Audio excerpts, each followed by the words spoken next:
Welcome to my YouTube channel. আমার YouTube চ্যানেলে আপনাকে স্বাগতম। চ্যানেলে যদি নতুন হয়ে থাকেন চ্যানেলটি সাবস্ক্রাইব করে দেবেন, পাশে থাকা বেল আইকনে ক্লিক করে দেবেন।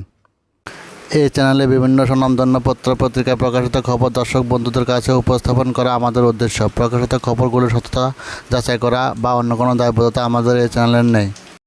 চলুন দেখে নেওয়া যাক প্রত্যাশা ত্রিপুরা পত্রিকায় প্রকাশিত বিশেষ শিরোনাম।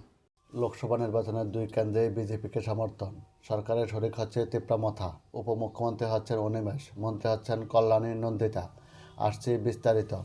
2024 লোকসভা নির্বাচনের প্রাক্কালে রাজ্যের রাজনৈতিক সমীকরণ অনেকটাই বদলে যাচ্ছে। দিল্লি সূত্রে খবর, রাজ্যের প্রধান বিরোধী দল তিপ্রামথা খুব শীঘ্রই সরকারের শরিক হচ্ছে। এক কথায় মন্ত্রিসভা সামিল হচ্ছে তিপ্রামথা। থানচা এবং তিপ্রাথাদের বৃহত্তর স্বার্থের কথা মাথায় রেখেই বিজেপি সরকারের শরিক হচ্ছে তিপ্রামথা।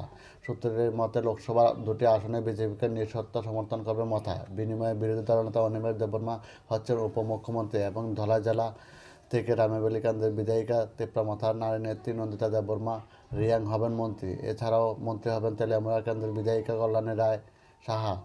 আগামী কিছুদিনের মধ্যেই তিপ্রামথা বিজেপি জোট সরকারের শরিক হচ্ছেন বলে জানা গেছে। উপমুখ্যমন্ত্রী পদে শপথ নেবেন অনিমেষ দেববর্মা এবং মন্ত্রী হিসেবে শপথ নেবেন বিজেপির বিধায়িকা কল্যাণী সাহা রায় এবং রামেবেলি কেন্দ্রের বিধায়িকা নন্দিতা দেববর্মা রিয়াং। সবকিছু ঠিকঠাক থাকলে আগামী কয়েকদিনের মধ্যে গোটা রাজনৈতিক চিত্র স্পষ্ট হবে। রাজ্য মন্ত্রিসভা সম্পাদিত হবে শীঘ্রই। এছাড়া বিজেপি দলের বিভিন্ন শাখা সংগঠনের সভাপতি পদে নতুন নেতার নাম ঘোষণা করা হবে। তবে জানা গেছে বিজেপি কেন্দ্রীয় নেতাদের সাথে তিপ্রামথা নেতাদের আলোচনার ভিত্তিতেই রফা সূত্র বের হয়েছে।